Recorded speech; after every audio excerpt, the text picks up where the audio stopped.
Now let's discuss importing photos into Lightroom from images that are already existing on your computer or external hard drive.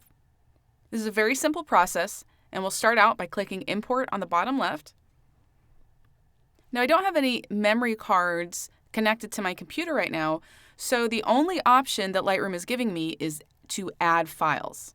So I will select those files from my computer. I'll just double click on the folders until I get to the one that I'm looking for. And I'll just select this file of tutorial images. Now, if you like, you can make some changes over on the right. You can change the previews. You can prevent duplicates from being imported. Or you can apply a metadata or develop settings presets. I usually just ignore everything on the right. I locate the folder, and then on the bottom right, I click Import.